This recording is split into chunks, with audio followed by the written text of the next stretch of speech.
الحمد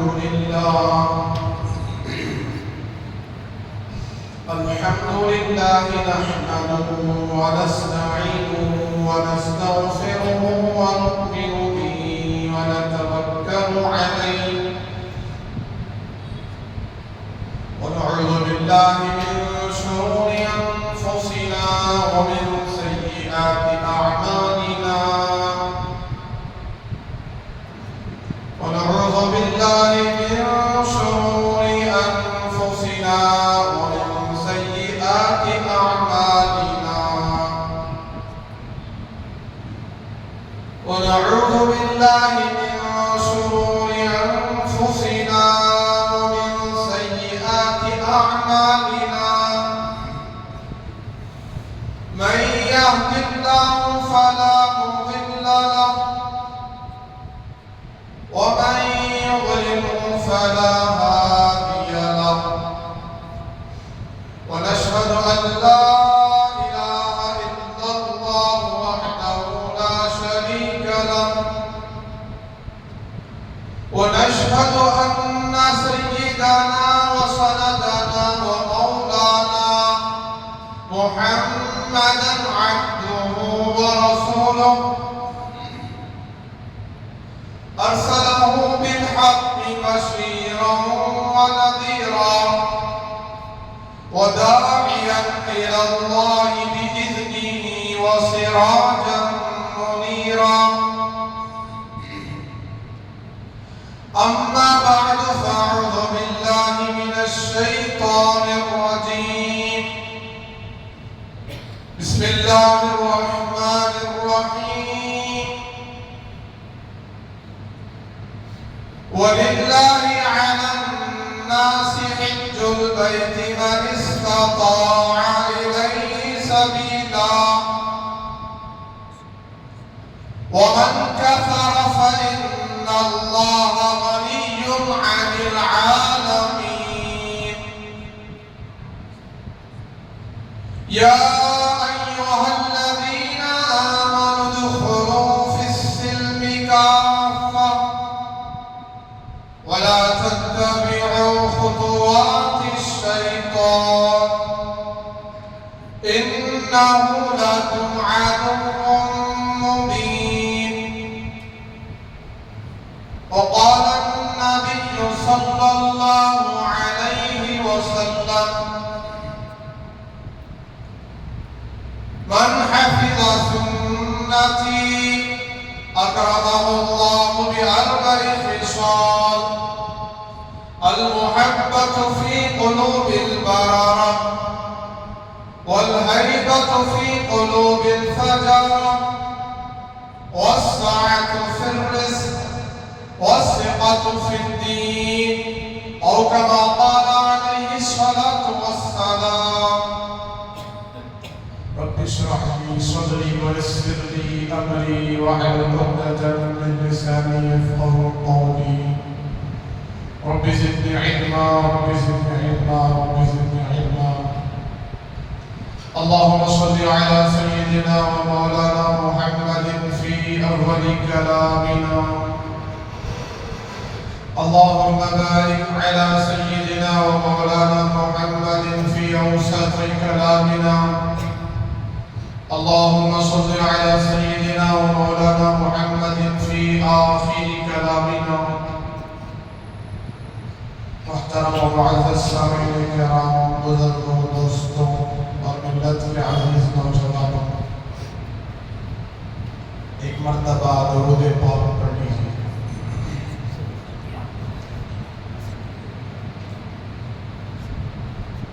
معزز سامعین کرام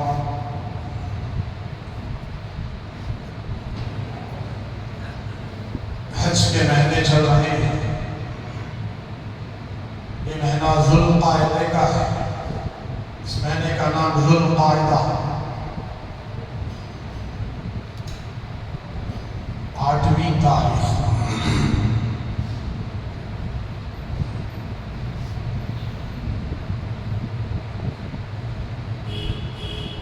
گزشتہ جمعہ آپ نے شرعی اعتبار سے حج کسے کہتے ہیں اس کے تعلق سے مختصر طور پر خلاصے کے طور پر سماعت فرمایا، اور ساتھ ہی زندگی گزارنے کا طریقہ سلیقہ شریعت کے مطابق، سیرت کے مطابق، سنت کے مطابق جو کامیابی والا طریقہ ہے، عزتوں اور عظمتوں والا طریقہ ہے، جناب محمد الرسول اللہ صلی اللہ علیہ وسلم کی پاکیزہ سنت والا طریقہ ہے، اس کو بھی آپ نے آخر میں تفصیل سے سمجھا۔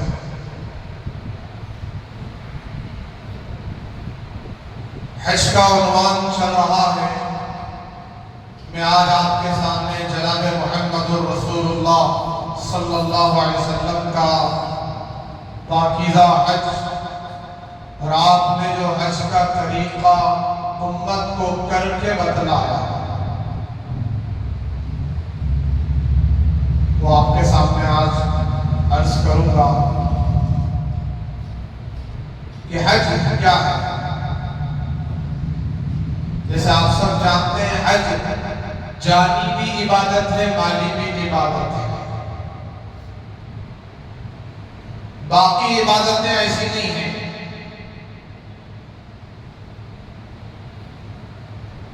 نماز بدنی عبادت، روزہ بدنی عبادت، زکوٰۃ مالی عبادت،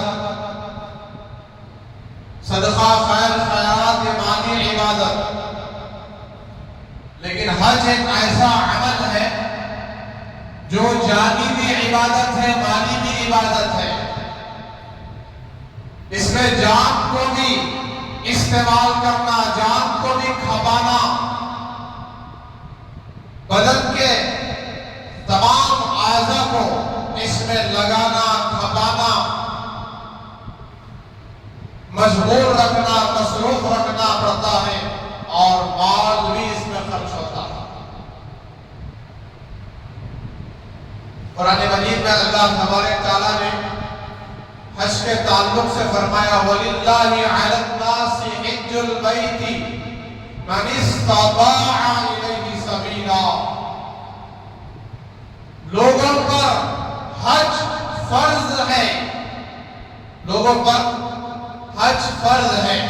تو یہ آیت کی جو شروع بات ہے، اس آیت میں پوری انسانیت آ گئی، تمام ایمان والے آ گئے، جنہوں نے کلمہ پڑھا ہے، جو مسلمان ہوئے ہیں، اسلام لائے ہیں، جو اسلام کے مطابق زندگی گزار رہے ہیں، یہ سب آ گئے۔ لیکن آگے قرآن کی جو آیت ہے مکمل جو ہو رہی ہے، وَلِلَّهِ عَلَى النَّاسِ حِجُّ الْبَيْتِ، یہاں تک حج البیت تک تمام لوگ، مرد ہو یا عورت ہو، جوان ہو یا بوڑھے ہو، یہ سب آ گئے، یہ سب داخل ہو گئے، ان سب پر حج فرض ہو گیا۔ جتنے یہاں بیٹھے ہیں اور جتنے اس عالم میں، اس ملک میں، پوری کائنات میں جتنے مسلمان ہیں، جس وقت یہ آیت نازل ہوئی جناب محمد رسول اللہ صلی اللہ علیہ وسلم کے دور میں، ان تمام پر اللہ کے نبی سے لے کر ان تمام پر جو اللہ کے نبی کے صحابہ ہیں، صحابیات ہیں، اللہ کے نبی کے دور میں جو ایمان والے تھے، ان پر اور قیامت کی صبح تک سب پر حج فرض ہو گیا۔ یہ شروع کی جو آیت چل رہی ہے، اس میں یہی ترجمہ ہے، تمام لوگوں پر حج فرض ہے۔ لیکن ہم میں سے بہت سارے ہیں جو آج تک حج نہیں کی، حج کو نہیں گئے۔ کیوں نہیں گئے؟ آگے کی آیت جو مکمل آیت ہے، آگے کی جو بات ہے، اللہ نے جو شرط لگائی ہے، وہ کیا شرط ہے؟ مَنِ اسْتَطَاعَ إِلَيْهِ سَبِيلًا، لوگوں پر تو حج فرض ہے، مردوں پر بھی، عورتوں پر بھی، جوانوں پر بھی،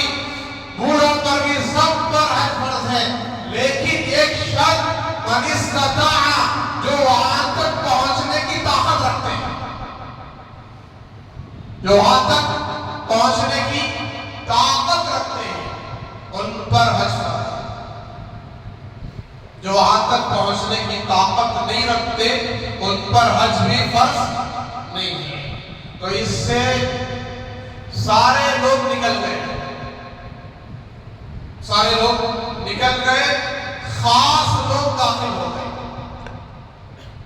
جن کے اندر استطاعت ہے، طاقت ہے، پہنچنے کی ہمت ہے، جن کی صحت ہے، جن کے پاس دنیاوی مال اور اسباب ہیں،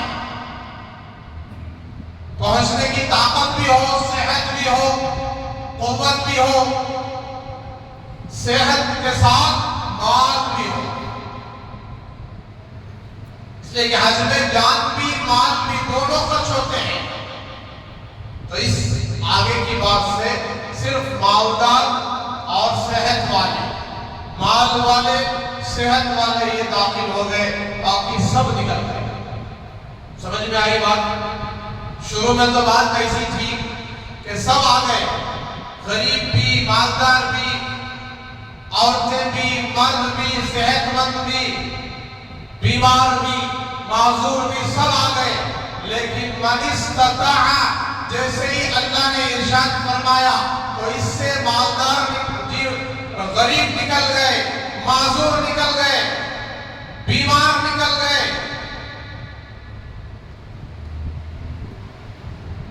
صحت مند اور مالدار یہ صرف داخل ہے، چاہے مرد ہو چاہے عورت ہو، چاہے جوان ہو چاہے بوڑھے ہو۔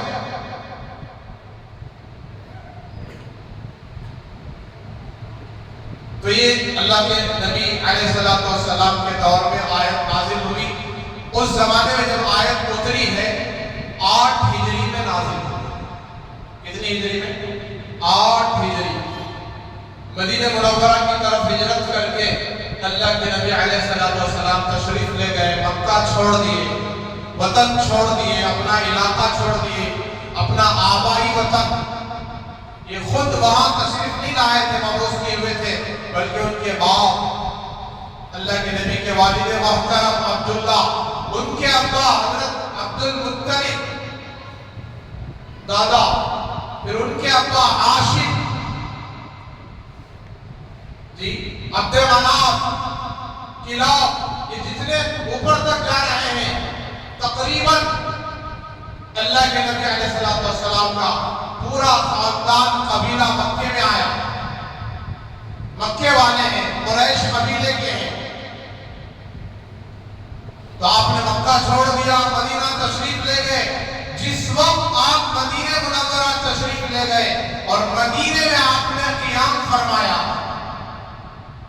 تو جس وقت آپ مکہ چھوڑ کر مدینہ تشریف لے گئے وہاں سے ہجری تاریخ ہے۔ تو اس ہجری تاریخ سے لے کر 8 سال کے عرصے میں جو آیت نازل ہوئی وَلِلَّهِ عَلَى النَّاسِ حِجُّ الْبَيْتِ مَنِ اسْتَطَاعَ إِلَيْهِ سَبِيلًا، یہ وہ قرآن پاک کی آیت ہے جس میں حج کا تذکرہ ہے، حج کی فرضیت ہے ان لوگوں پر جو وہاں تک پہنچنے کی طاقت اور استطاعت رکھتے ہیں۔ تو جناب محمد رسول اللہ صلی اللہ علیہ وسلم نے 8 ہجری میں جب حج فرض ہوا تو اس وقت آپ نے حج نہیں کیا، فرض تو ہو گیا۔ اور حج کیا ہے؟ ایسی عبادت جس میں جان اور مال خرچ ہو رہا ہے، لیکن زندگی میں صرف ایک مرتبہ فرض ہے، ہر سال نہیں۔ اس رمضان کے روزے ہر سال فرض ہیں، ہر سال 1 مہینے فرض ہیں، لیکن حج زندگی میں ایک بار، ایک مرتبہ۔ تو حضور اکرم صلی اللہ علیہ وسلم نے 9 ہجری کے گزرنے کے بعد آپ نے حج فرمایا، 10 ہجری میں حج فرمایا۔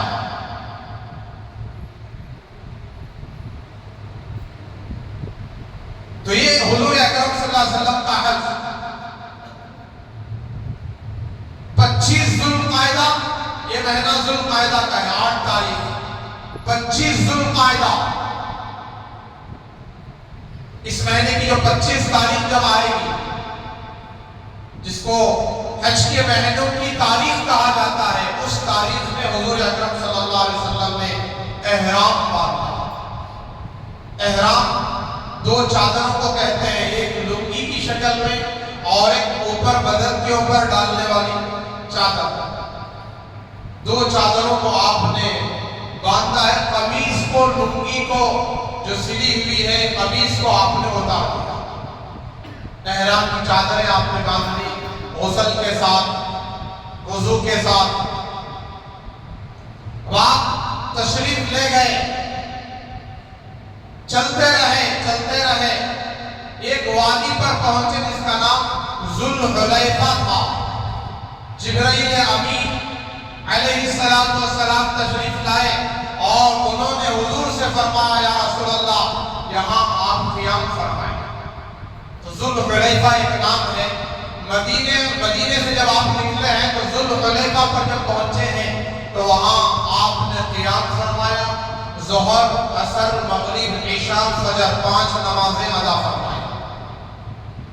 پھر آپ وہاں سے نکلے ملل سے ہوتے ہوئے، پہلا علاقہ جو مدینے کے بعد کا ہے اس کا نام ملل ہے۔ ملل چھوڑ کر نکل گئے، ملل سے نکلے تو پھر آپ روحا پر پہنچے۔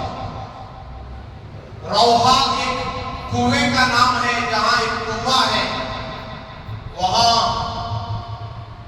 کنویں سے کئی انبیاء نے، تقریباً 70 انبیاء نے پانی پیا، بیر شفا بھی اس کو کہتے ہیں۔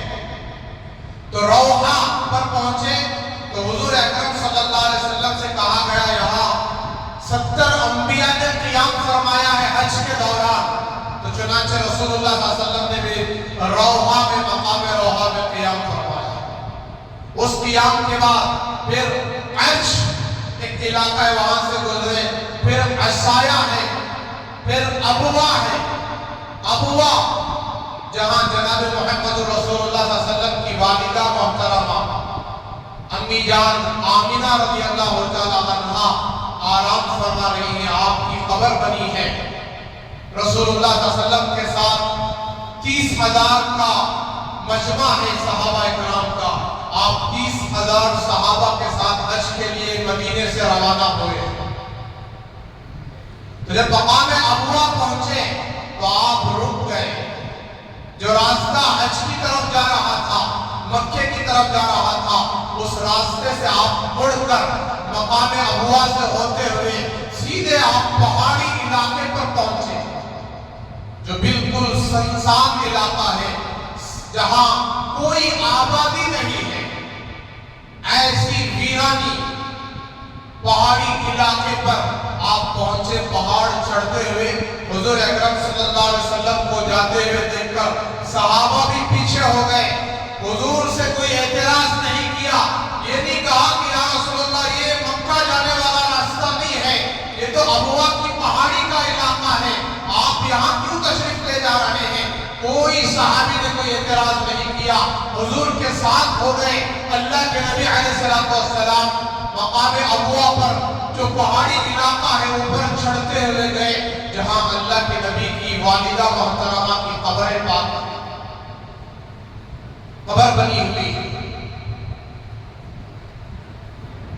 آپ کی عمر 63 سال ہے، آپ اپنی والدہ کی قبر کے پاس پہنچے ہیں اور والدہ کی قبر کے پاس آپ بیٹھ گئے، دونوں گھٹنوں کو اٹھا دیا، جیسے دونوں ہاتھوں کو ایسے جوڑ کر آدمی بیٹھتا ہے، دونوں گھٹنوں کو آپ اپنا سر مبارک نیچے کر لیا۔ اللہ کے نبی کی عمر مبارک 6 سال، آپ کی والدہ کا وصال ہوا، انتقال ہوا۔ تقریباً 57 سال گزر چکے ہیں، 50 پر 7 سال، آپ کی عمر 63 سال، اور آپ نے گھٹنے مبارک اٹھا کر دونوں ہاتھوں کو ایسے رکھ کر اپنے سر کو جھکایا اور اتنا زارو قطار رونے لگے کہ آپ کے رونے کو دیکھ کر سارے صحابہ رو پڑے۔ ہزاروں صحابہ کی چیخیں نکل گئی۔ کسی کے باپ کا انتقال ہو، ماں کا انتقال ہو، اس دن رونا آئے گا جس دن ماں کا انتقال ہوا ہے، دوسرے دن رونا آئے گا، تیسرے دن آئے گا، کتنے دن روئے گا؟ 1 مہینہ، 2 مہینے، 3 مہینے، 4 مہینے، 1 سال۔ اس کے بعد کوئی رونا بھی چاہے تو رونا مشکل۔ اللہ کے نبی علیہ السلام 63 سال کی عمر ہے، 6 سال کی عمر میں آپ کی والدہ کا انتقال ہوا ہے، 57 سال گزر چکے ہیں، ایسے رو رہے ہیں جیسے کوئی بچہ روتا ہے، سارے صحابہ رو رہے ہیں، اور آپ نے وہاں قیام فرمایا، والدہ کے بارے میں آپ نے ارشاد فرمایا کہ میری ماں اگر زندہ ہوتی میں عشاء کے مصلی پر کھڑا ہوتا، سورۃ فاتحہ شروع کر دیا ہوتا، اور اس سورۃ فاتحہ کے دوران میری اماں کی طرف سے آواز آتی، ندا آتی کہ بیٹا محمد، تو خدا کی قسم میں نماز توڑ کر چلا جاتا اور کہتا لبیک اماں جی۔ تو یہ ماں کی عظمت بیان فرمایا، ماں کا ادب احترام بیان کیا، کہ ماں کا درجہ بیان کیا۔ میں بعد میں آ کر نماز پڑھ لوں گا، بعد میں اس نماز کو ادا کر لوں گا۔ ماں کی اطاعت اور ماں کے حکم کی فرما برداری کو بیان کیا۔ اللہ کے نبی علیہ السلام نے ماں باپ کے تعلق سے بہت ہی زیادہ آپ کے حقوق بیان فرمائے، کہ ماں باپ کو کبھی نہیں ستانا، ماں باپ کا کبھی دل نہیں توڑنا، ماں باپ کو اف تک نہیں کہنا۔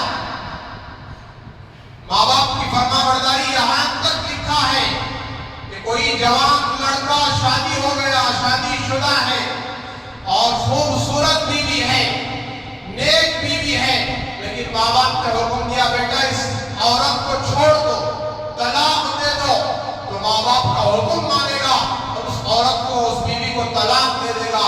یہ اللہ کے نبی نے یہاں تک ماں باپ کا حکم فرمایا۔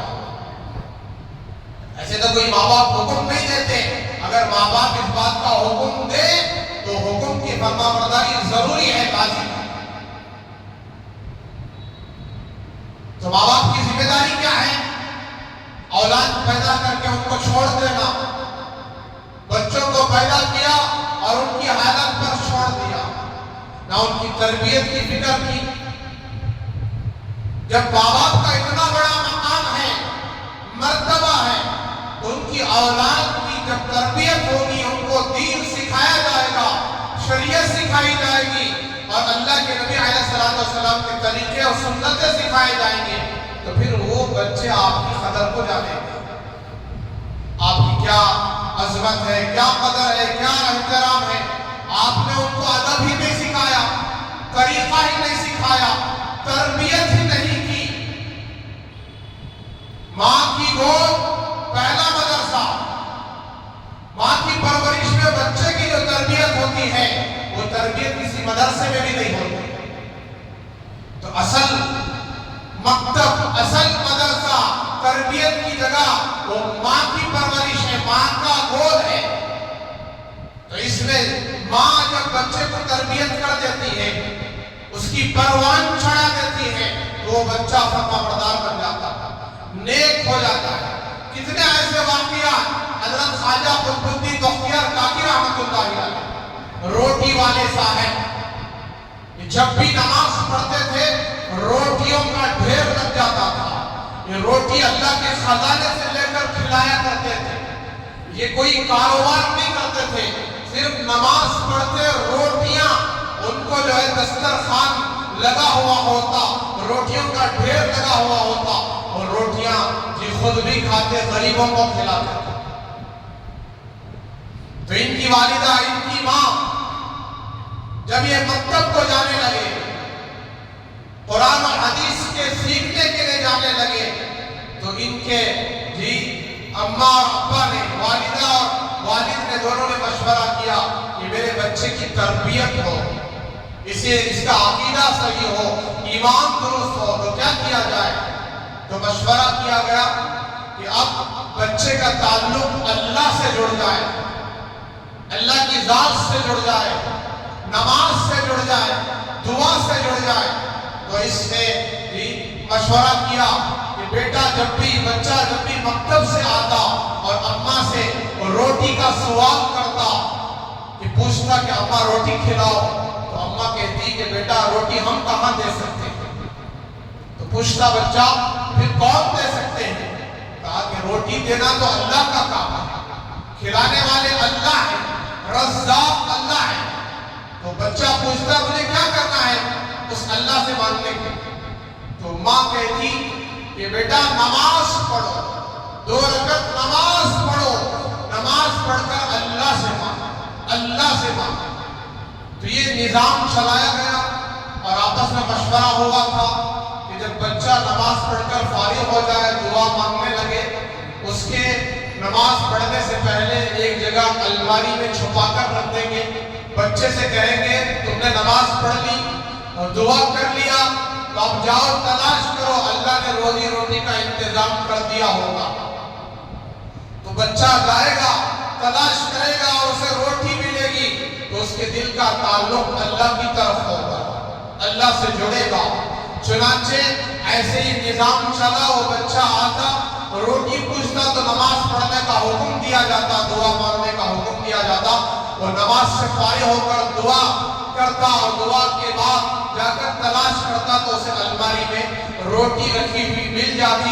ایسے 1 دن 2 دن 3 دن نظام تربیت کا چلتا رہا، کئی دن گزر گئے، بچہ آتا نماز پڑھتا دعا کرتا، ماں باپ سے روٹی نہیں مانگتا، جا کر تلاش کرتا روٹی مل جاتی۔ ایسے ایک دن اتفاق سے ہی ہو گیا کہ ماں والدہ نے کہیں جانا تھا، وہ چلی گئی کسی کام سے، ضروری کام سے رشتہ داروں کے یہاں، واپس لوٹ نہ سکی، تاخیر ہو گئی، بچہ مکتب سے آ گیا اور آ کر حسب معمول نماز کی پابندی کی اور دعا کیا۔ اب تلاش کر رہا ہے، روٹی کہیں نہیں مل رہی، روٹی کہیں نہیں مل رہی ہے، تلاش کرتے کرتے تھک گیا۔ اب پھر سوچا کہ میری شاید نماز میں کمی ہوگی، وضو میں کمی ہوگی، دوبارہ وضو بناتے ہیں، دوبارہ نماز پڑھتے ہیں، وہاں والدہ رو رہی ہے، پہنچنے میں تاخیر ہوگی۔ اے اللہ، میرے بچے کا تعلق تیری ذات سے جوڑنے کی میں نے بہت کوشش کی، لیکن آج وہ سارا تعلق ٹوٹ رہا ہے۔ اے اللہ مدد کر دے، رحم کر دے، میرے بچے کے تعلق کو اپنی ذات سے ہمیشہ کے لیے جوڑنے کا انتظام فرما۔ چنانچہ بچہ یہاں نماز پڑھتا ہے، معصوم ہاتھوں سے، گندے ہاتھوں سے ہاتھ اٹھا کر دعا کر رہا ہے، رو رہا ہے۔ اللہ تبارک تعالیٰ نے ایک اچانک ایسی خوشبو پیدا کر دی روٹیوں کی کہ بچے کی دعا ختم ہوئی، تلاش کرتا تو وہاں روٹیاں رکھی ہوئی۔ روٹیاں دنیا کے آٹے سے بنی ہوئی نہیں ہیں، روٹیاں جنت سے آئی ہوئی روٹیاں ہیں۔ اللہ نے اس بچے کے روزی روٹی کا انتظام بھی فرمایا اور ہمیشہ کے لیے انتظام فرمایا، اور روٹیاں کھایا اور اطمینان سے آرام کرنے لگا۔ چنانچہ اماں آئی ڈرتے ہوئے، گھبراتے ہوئے، اور بیٹے سے پوچھا بیٹا تم نے روٹی کھا لیا؟ روٹی کھا لی تم نے؟ تو بچے نے کہا ہاں اماں میں نے روٹی کھائی ہے، لیکن آج بڑی تاخیر سے روٹی ملی ہے، جیسے روزانہ روٹی ملتی تھی ایسے نہیں ملی، بلکہ بڑی تاخیر سے روٹی ملی ہے۔ لیکن اماں خدا کی قسم آج کی روٹی تو بہت مزیدار تھی، آج کی روٹی تو بہت مزیدار تھی۔ یہ بیٹے نے کہا تو والدہ کی آنکھوں سے آنسو جاری ہو گئے اور شوہر کے سامنے اس کا ذکر فرمایا ان کے والد کے سامنے۔ تو پھر والد نے کہا آج کے بعد روٹی رکھنا چھوڑ دو، تمہارا بچہ اللہ سے لینے والا بن چکا۔ تو آج ہم اولاد کو پیدا کر کے ان کے حوالے چھوڑ دیے، جیسے چاہے پلو پڑھو، جو چاہے کرو، چاہے گالیاں دو، چاہے گٹکا پان پرک کھاؤ، چاہے سگریٹ پیو، بیڑی پیو، جس لڑکوں کے ساتھ جانا چاہے جاؤ، جس کی صحبت میں رہنا چاہے رہو، کوئی پرواہ نہیں۔ بچہ گالیاں دے رہا ہے، تربیت کا کوئی نظام نہیں ہے، روکنا ٹوکنا نہیں ہے، ٹوکتے بھی ہیں روکتے بھی ہیں۔ یہ بار دو بار، پھر اس کی حالت پر چھوڑ دیتے. اب وہ گالیاں کہاں سے سیکھ رہا ہے؟ باپ سے سیکھتا ہے کہ باپ بیوی کو گالی دے رہا ہے، باپ جی اماں کو گالی دے رہا ہے. وہ گالیوں کا اثر بچوں پر پڑتا ہے. کوئی بچہ گالیاں سیکھ کر نہیں آتا، گندی باتیں سیکھ کر نہیں آتا، وہ صحبت کا اثر ہے، دوسروں کا دیکھ کر سیکھتا ہے.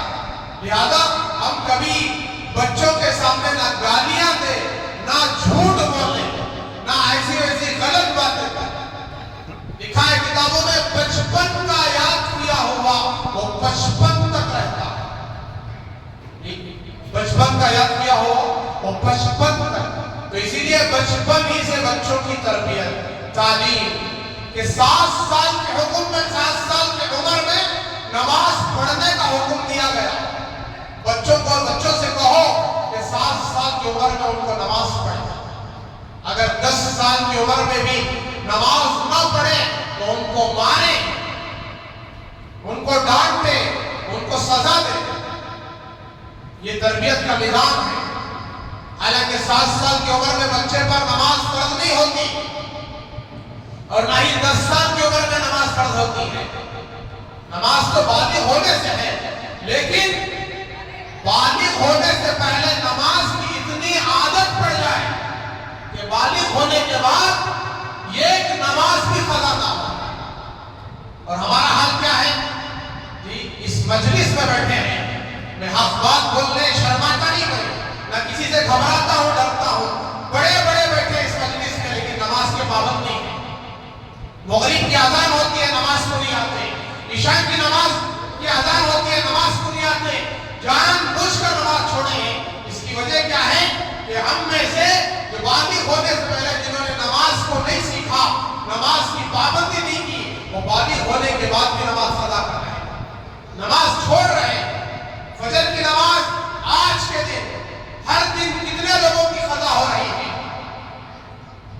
یہ بھرا ہوا مجمع کھچا کھچ مسجد میں نیچے بھی اوپر بھی یہ جو مجمع بھر چکا ہے جمعہ کے دن، یہ مجمع جمعہ کے دن فجر کی نماز میں کہاں گیا تھا؟ جو جمعہ کی نماز کے دن، جمعہ کے دن فجر کی نماز اس مجمع پر فرض نہیں تھی. آج جمعہ کا دن ہے، اس لیے جمعہ پڑھ رہے ہیں. جمعہ نہیں ہوتی تو کون سی نماز پڑھتے تھے؟ بولو بھائی. ظہر کی نماز پڑھتے تھے. کون سی نماز؟ ظہر. جمعہ ہے کر کو جمعہ پڑھ رہے ہیں. اگر جمعہ نہیں ہوتی تو ظہر پڑھتے تھے. اگر ہفتہ ہوتا، اتوار ہوتا یا جمعرات ہوتی تو ہم ظہر کی نماز پڑھتے تھے. تو یہ ہمارا اثر ہے کہ ہم بے نمازی، ہماری اولاد بھی بے نمازی. تو ہمارا اثر ہماری اولاد پر پڑتا ہے. ہم سگریٹ پیتے ہیں تو ہماری اولاد بھی سگریٹ پینا سیکھ لی ہے. اس لیے ہم اپنے آپ کو نیک بنائیں، صاف ستھرا رکھیں، پاک رکھیں. دیکھا دیکھی بچہ سیکھتا ہے. تو بچوں کی تربیت، ہمارے اس مسجد میں مکتب شروع ہو گیا، 4-5 اعلان ہو گئے. اب تک کتنے بچے آئے مکتب؟ 20-22 بچے. اور ہمارے مکتب کا جو ذہن ہے وہ اسکول کی طرح ہو گیا. اسکول آپ کھولے تو مکتب کو بھیج دیے. اب بھی رضائیاں چل رہے ہیں. اسکول کا مکتب سے کیا تعلق؟ مکتب کا تعلق تو دین سے ہے، شریعت سے ہے، ایمان سے ہے، اسلام سے ہے. اور اسکول کا تعلق نہ شریعت سے ہے نہ دین سے ہے. تو شریعت شروع دن سے ضروری ہے، آخری دن تک، وفات تک، موت تک. تو ہم بچوں کی تربیت کریں، بچوں کا نظام ہم درست کریں، کہ بچوں کی نگرانی کریں، بچیوں کی نگرانی کریں. 7 سال کے بعد بچی بغیر اوڑھنی کے اگر گھر سے باہر نکلے تو آپ کم بھی کریں، ڈانٹے بیٹا اوڑھنی اوڑھ کے جانا، سر کے بال چھپانا. 7 سال کے بعد تربیت کے نظام، 9 سال کی عمر تک بچی جو ہے پورے پردے والی بن جائے، نقاب والی بن جائے. جی آپ کے گھرانے سے متاثر ہو کر بہترین آپ کے پاس رشتے آئے. جی رشتہ ہے، نیک گھرانہ ہے، تربیت والا گھرانہ ہے، پردے والا گھرانہ ہے۔ ایسا نہ ہو کہ 10 سال کی عمر ہو گئی، 11 سال کی عمر ہو گئی، بچیاں بالغ ہو گئی، اب بھی پردہ نہیں آیا، بے پردہ گھوم رہی ہیں، سر کے بال کھلے ہوئے ہیں، چہرہ کھلا ہوا ہے، کوئی نقاب پردہ برقع نہیں ہے، آوازیں بازار میں گونج رہی ہیں، گلیوں میں گونج رہی ہیں، نامحرموں کے سامنے آیا جایا کرتی ہیں، بے پردہ پھر رہی ہیں۔ اس سے بہت غلط اثر پڑتا ہے، برا اثر پڑتا ہے۔ شریعت میں برقع کیوں فرض ہے، نقاب کیوں فرض ہے؟ جب برقع ہوگا، نقاب ہوگا، پردہ ہوگا، میرے بزرگوں، گندی نگاہ ڈالنے والوں کو گندی نگاہ ڈالنے کا موقع نہیں ملے گا۔ ہر ایک کی آنکھ پاک نہیں ہوتی، صاف نہیں ہوتی، اوباشوں کی آنکھیں، عیاشوں کی آنکھیں، گندوں کی آنکھیں، ان کی نگاہ جب ان برقعے والی، نقاب والی، پردے والی عورتوں پر پڑے تو فتنے کا سبب نہ بنے، ان کی نگاہیں واپس لوٹ جائیں ان کے پردے کی وجہ سے، ان کے نقاب کی وجہ سے۔ شادیوں میں، ولیموں میں، فنکشنوں میں جوان لڑکیوں کو بے پردہ کر دیتے ہیں ان کے والدین، ماں باپ بے پردہ کر دیتے ہیں، کھلے ہوئے بال، کھلا ہوا چہرہ، پورا میک اپ، اپنا محرم آ رہے ہیں، گھور رہے ہیں، گندی نظر ڈال رہے ہیں، یہ ناجائز ہے، حرام ہے۔ اسی دیندار باپ کی بیٹی نے باپ سے پوچھا، ابا میں اپنے وجود کا کتنا پردہ کروں، میں اپنے وجود کا کتنا پردہ کروں؟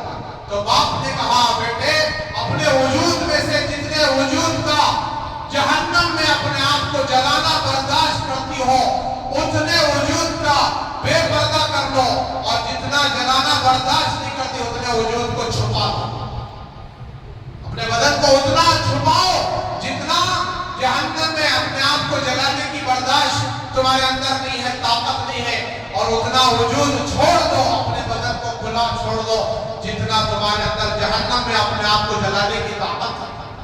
کیا سمجھیں آپ کہ کھلا چہرہ رکھ کر سر کے اوپر صرف اوڑھنی باندھ لینے سے، بال بند کر لینے سے چہرے کا پردہ ہو گیا، نقاب ہو گیا اور حجاب ہو گیا؟ خدا کی قسم نہیں، چہرے کا پردہ بھی ضروری ہے۔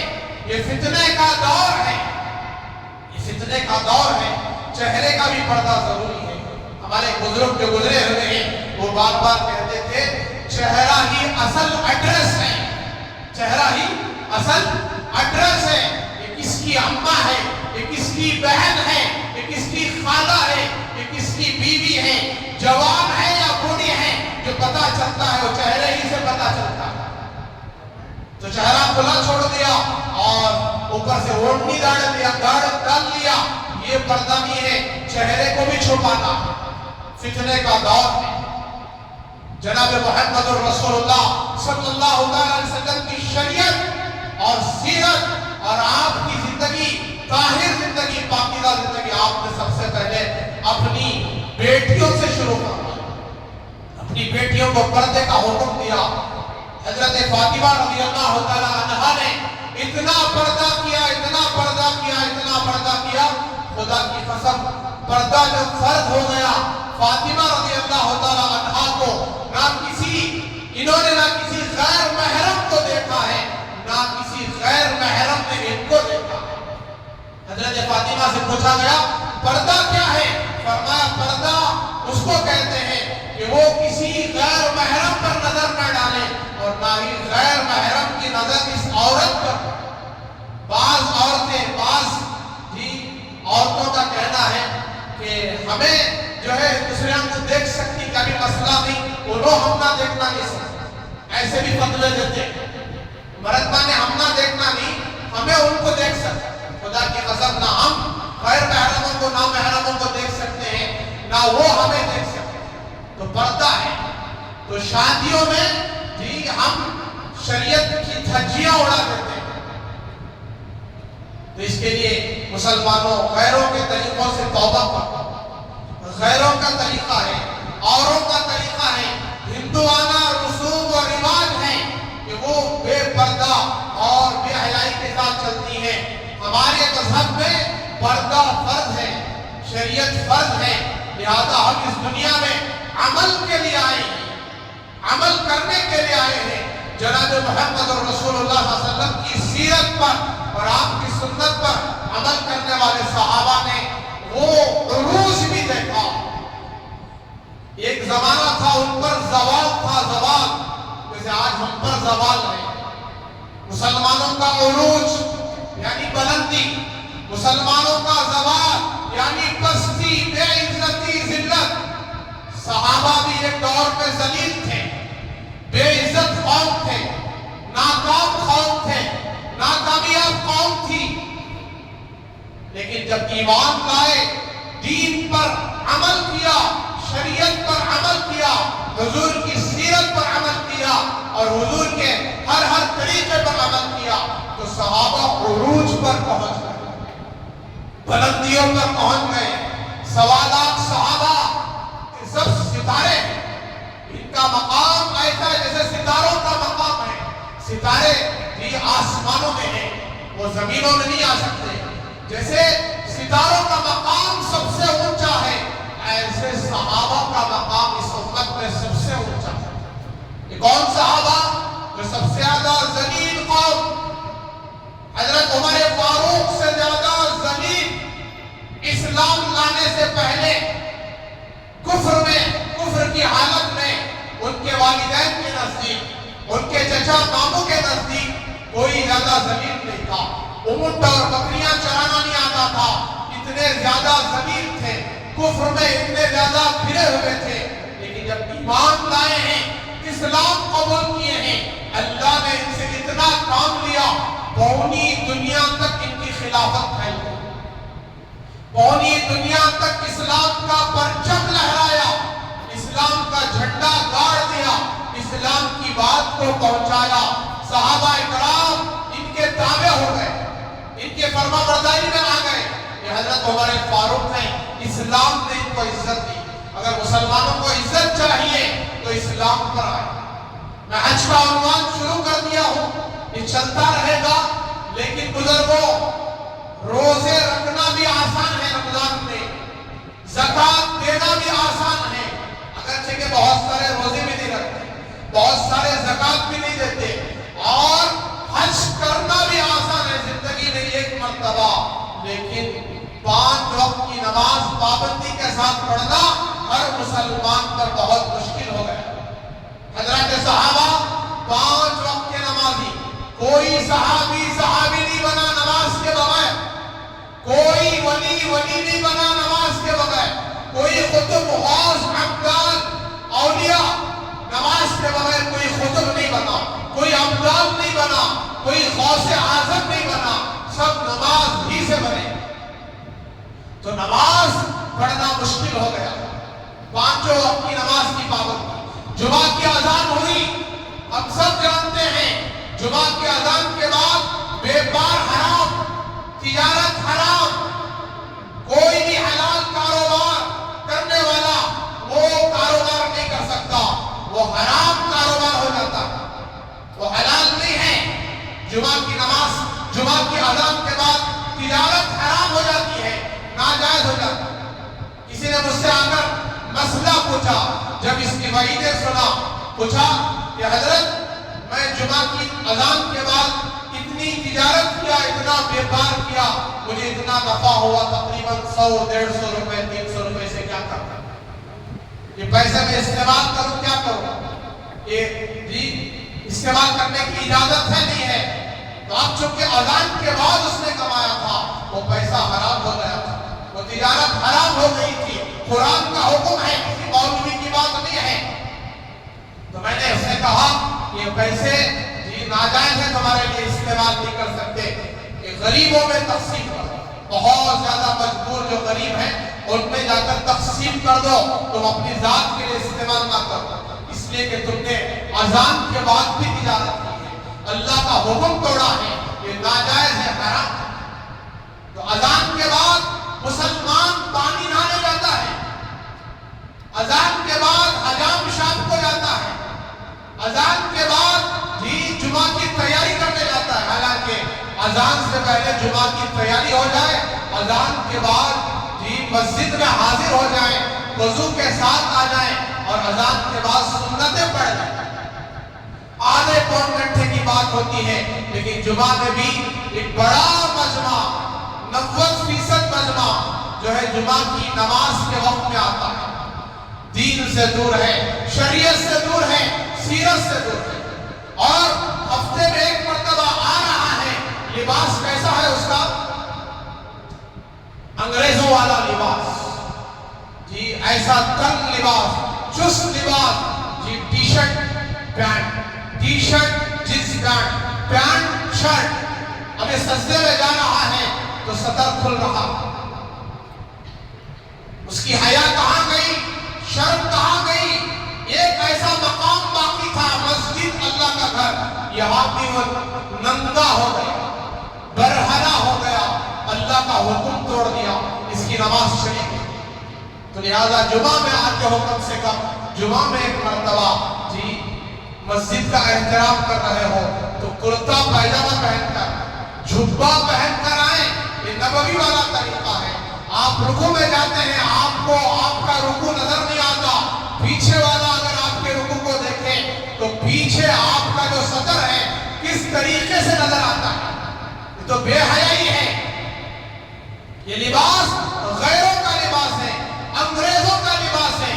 خدا کی قسم، انگریز جسے عیسائی کہتے ہیں، عیسائی مذہب میں خنزیر کھانا حلال تھا، سور کھانا حلال تھا، یہ آج بھی خنزیر کھاتے ہیں۔ خنزیر کی ہر چیز ناجائز، حلال نہیں ہے، ناپاک ہے، اس کا روا ناپاک۔ اور اس امت میں حضرت محمد صلی اللہ علیہ وسلم کی امت میں خنزیر کا گوشت حرام، خنزیر کا چمڑا حرام، اس کی چربی حرام، اس کے بال حرام، اس کا جسم حرام، ہڈیاں حرام، کسی بھی اعتبار سے نفع نہیں اٹھا سکتے، یہ ناجائز ہے، ناپاک ہے، روا ناپاک، ہر چیز حرام۔ اب ان انگریزوں نے خنزیر سے بنی ہوئی چیزوں سے پروڈکٹ تیار کیا، صابن استعمال کیے، صابن بنائے اور پیسٹ بنائے، اسی طریقے سے بسکٹ میں ان کی چربی کو ملایا گیا کہ اس کی تاثیر یہ ہے کہ جب خنزیر کی چربی کو، اس کے گوشت کو جب کسی میں مکس کیا جاتا ہے وہ چیز جلدی خراب نہیں ہوتی، تو یہ اس کی تاثیر ہے۔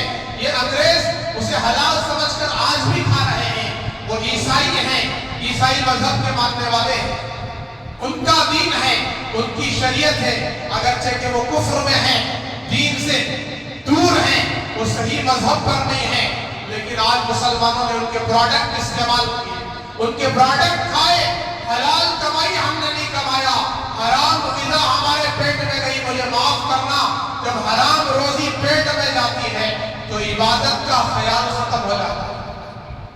نحوستیں ہیں، اللہ کے نبی علیہ السلام ایک مرتبہ ایک جنگل میں پڑاؤ ڈالا، وہاں آرام فرمایا، رات کا ایک بڑا وقت گزر چکا تھا، وہاں آرام فرمایا۔ حضرت بلال بھی ساتھ تھے، حضرت بلال مؤذن ہیں، سید المؤذن۔ آپ نے حضرت بلال سے فرمایا بھئی ہاں ہمیں تھوڑی دیر کے لیے آرام کرنا ہے، 2 گھنٹے 2.5 گھنٹہ اور سفر لمبا ہے، آرام کر کے فجر کی اذان کا جب وقت ہوگا تو اس وقت صبح صادق پر تم جاگ کر اذان دے دینا، ہم جو ہے نماز پڑھیں گے، نماز پڑھ کر یہاں سے نکل جائیں گے۔ چنانچہ بات طے ہو گئی۔ اب کیا دیکھتے ہیں کہ سورج نکل چکا ہے، کوئی فجر کی نماز کے لیے جاگے نہیں، سب کی نماز قضا ہو گئی، اذان پر کوئی نہیں جاگے، حضرت بلال بھی نہیں جاگے۔ اللہ کے نبی علیہ السلام کی سب سے پہلے آنکھ کھلی، آپ نے دیکھا سورج کی شعاعیں آپ کے چہرے انور پر پڑ رہی ہیں، تو آپ جاگے ہیں، تمام صحابہ کو جگایا اور آپ نے فرمایا اس جگہ کو خالی کرو۔ کیا کرو؟ اس جگہ کو خالی کرو، یہ نحوست والی جگہ ہے۔ کیسی جگہ ہے؟ نحوست والی جگہ ہے۔ چنانچہ جگہ خالی کی گئی، آگے جا کر آپ نے تیمم فرمایا اور نماز ادا فرمائی، جو نماز قضا ہو گئی تھی فجر کی اس کو ادا فرمایا، اور آپ نے اس جگہ کی نحوست کے بارے میں فرمایا وہاں